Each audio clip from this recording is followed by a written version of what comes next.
Assalamualaikum dan salam sejahtera murid-murid. Cikgu harap murid-murid semua telah bersedia dan bersemangat untuk kita meneruskan sesi PDPR Bahasa Melayu pada pagi ini. Jadi, pada hari ini, anak-anak 4 terbilang akan bersama dengan cikgu iaitu Cikgu Ain. Jadi, tanpa melengahkan masa lagi, jom kita mulakan sekarang.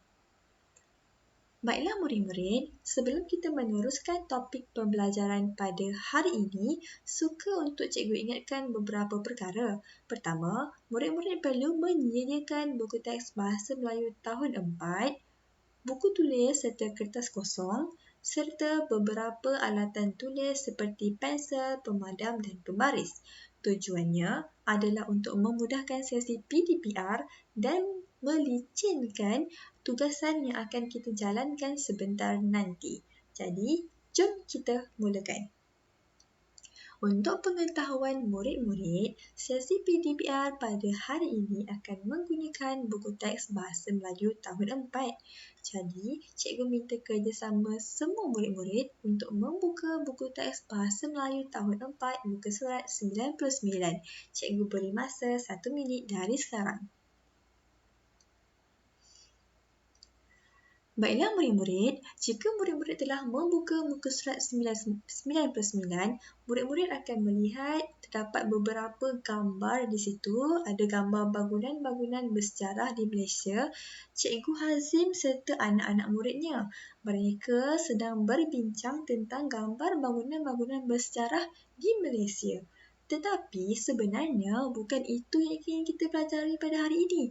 Kita ingin mempelajari topik tata bahasa. Agak-agak topik tata bahasa apa yang ingin kita pelajari pada hari ini? Jadi, sebelum kita bergerak kepada topik tata bahasa yang ingin kita pelajari pada hari ini, ingin cikgu terangkan secara ringkas kepada murid-murid tentang bangunan-bangunan bersejarah di Malaysia. Untuk pengetahuan murid-murid, negara Malaysia terkenal dengan kepelbagaian budaya, agama dan kaum. Maka, tidak hairanlah apabila negara ini mempunyai pelbagai bangunan-bangunan bersejarah. Baiklah, di skrin terdapat 3 bangunan bersejarah yang berada di Malaysia, iaitu yang pertama, Menara Condong Teluk Intan di Perak, Kota Air Formosa di Melaka serta Menara Sultan Abdul Samad.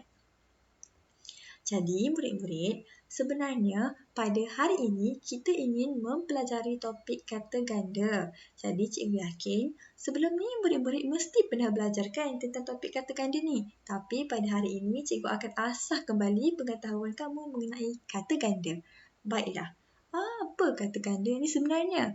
Kata ganda ialah proses pengulangan kata. Kata ganda kebiasaannya digunakan untuk merujuk kepada sesuatu yang banyak ataupun sesuatu yang lebih daripada satu. Untuk pengetahuan murid-murid semua, sebenarnya terdapat pelbagai jenis kata ganda. Tetapi pada hari ini, kita akan mempelajari 2 jenis sahaja kata ganda, iaitu kata ganda penuh dan kata ganda separa. Okey. Apa kata ganda penuh ni? Kata ganda penuh ialah proses menggandakan keseluruhan kata dasar. Okey, lihat contoh. Okey, cikgu ada beri 2 contoh di situ, iaitu contohnya buku-buku dan murid-murid. Okey, satu buku kita sebut sebagai buku. Jadi, bila buku tu banyak, kita sebut sebagai buku-buku. Okey, sama konsepnya seperti murid-murid. Seorang murid kita panggil sebagai murid. Tapi murid yang ramai kita sebut sebagai murid. Okey, pandai. Kita bergerak seterusnya kepada kata ganda separa.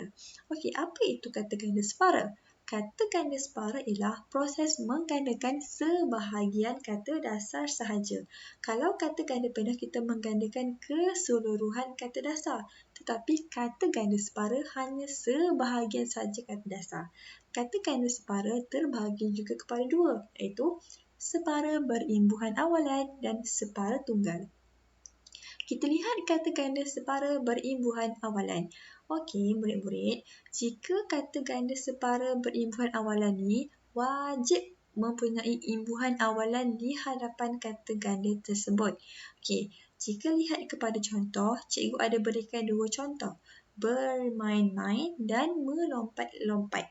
perkataan ataupun huruf yang cikgu warnakan dengan warna merah tu merupakan imbuhan awalan. Jadi, apabila imbuhan awalan digabungkan dengan kata ganda, ia akan menjadi kata ganda separa berimbuhan awalan. Okey, kita lihat pula kata separa tunggal. Okey, terdapat dua contoh yang cikgu berikan di situ iaitu berbola dan jejari. Okey, cikgu harap penerangan ringkas ini dapat memberi pengetahuan baru ataupun pengetahuan asas kepada murid-murid. Tetapi sekiranya murid-murid masih kurang jelas ataupun tidak faham, jangan segan untuk bertanya kepada cikgu. Cikgu akan memberikan penerangan lanjut. Okey? Baiklah murid-murid, kita akan melaksanakan dua aktiviti mudah pada hari ini. Jadi, aktiviti yang pertama ialah kita akan mengenal pasti kata ganda penuh yang sesuai dengan teks yang diberikan. Teks ini cikgu ambil daripada buku teks muka surat 99. Jadi, cikgu ingin minta murid untuk buka buku teks 99. Akan ada teks di situ. Kita akan buat aktiviti berdasarkan teks yang berada di muka surat 99. Okey, jika murid lihat di paparan sekarang, ini adalah teks yang cikgu ambil daripada buku teks muka surat 99. Okey, apa yang cikgu nak murid-murid buat sekarang? Okey, murid-murid perlu salin kembali apa yang ada di dalam buku teks muka 99 tu seperti paparan cikgu nak tayangkan sekarang ni, dan isi tempat kosong berdasarkan pilihan-pilihan jawapan yang ada. Okey, sekarang ni kita tengok ada 5 tempat kosong kan? Sekarang murid-murid perlu pilih 5 pilihan jawapan tu dan masukkan ke dalam tempat kosong tu berdasarkan kata ganda penuh yang paling sesuai. Jadi murid-murid boleh buat latihan ni dalam buku tulis bahasa Melayu. Jangan risau, jawapan cikgu akan berikan selepas tamat sesi PDPR nanti. Okey? Kita bergerak kepada aktiviti kedua pula. Aktiviti kedua ni pun senang juga. Okey, sama seperti aktiviti satu, tapi kali ni kita akan mencari kata ganda separa pula. Okey, arahannya mudah saja. Murid-murid perlu membina ayat berdasarkan kata ganda separa yang diberikan. Okey, sebelum kita mulakan aktiviti yang kedua ni, cikgu nak ajak murid-murid menyanyi. Okey, dengar cikgu akan buka sekarang. 1, 2, 3.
Okey, sekarang murid-murid dah dengar kan lagu tadi?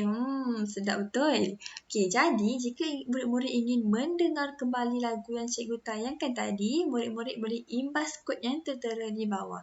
Baiklah murid-murid, berdasarkan lagu ataupun lirik lagu yang dah kita dengar tadi tu, terdapat beberapa kata ganda separa tunggal dan kata ganda separa berimbuhan dalam lirik lagu tersebut. Okey, jika murid-murid lihat di skrin, cikgu dah keluarkan kata ganda yang terdapat dalam lirik tersebut. Baiklah, kata ganda separa tunggal yang terdapat dalam lirik lagu yang pertama ialah tetamu, yang kedua pepohon dan yang ketiga ialah tetangga. Manakala kata ganda separa berimbuhan awalan yang terdapat dalam lirik lagu ialah bantu-membantu, setinggi-tinggi dan bersama-sama. Jadi, berdasarkan kata ganda yang telah kita jumpai berdasarkan lirik lagu ni, cikgu nak kita bina ayat. Okey, boleh? Okey, jika lihat di skrin, cikgu dah pilih beberapa kata ganda separa yang sesuai untuk kamu semua bina ayat. Jadinya ada 4 perkataan yang cikgu akan minta kamu semua untuk membina ayat. Baiklah, perkataan yang pertama ialah tetamu, perkataan yang kedua pepohon, perkataan yang ketiga bersama dan perkataan 4 setinggi-tinggi. Berdasarkan 4 perkataan ataupun 4 kata ganda separa ni, cikgu nak kamu bina ayat. Tetamu 1 ayat, pepohon 1 ayat, bersama-sama 1 ayat dan setinggi 1 ayat. Kamu semua boleh buat latihan ni dalam buku tulis bahasa Melayu ataupun kamu semua kalau tak ada buku ataupun tiada buku tulis, boleh gunakan buku kosong ataupun kertas kosong. Jadi, itu sahaja 2 aktiviti untuk hari ini. Jadi, cikgu minta selepas kamu semua selesai melaksanakan 2 aktiviti yang cikgu berikan ni, kamu semua boleh ambil gambar dan hantar kepada cikgu secara personal untuk disemak. Jangan lupa, kalau tak hantar, kamu semua takkan dapat bintang. Jadi, kalau nak bintang, nak markah lebih, sila hantar kerja yang cikgu berikan, okey? Jadi, itu sahaja untuk hari ini. Tanya kepada anda semua kerana berjaya mengikuti sesi PDPR hari ini. Sesi PDPR kita pada hari ini agak ringkas. Jadi, cikgu harap apa yang cikgu cuba sampaikan dapat diikuti oleh awak semua. Jika ada yang tidak faham ataupun ada kecelaruan, jangan segan-segan untuk bertanya kepada cikgu melalui talian WhatsApp. Sekian, terima kasih. Assalamualaikum.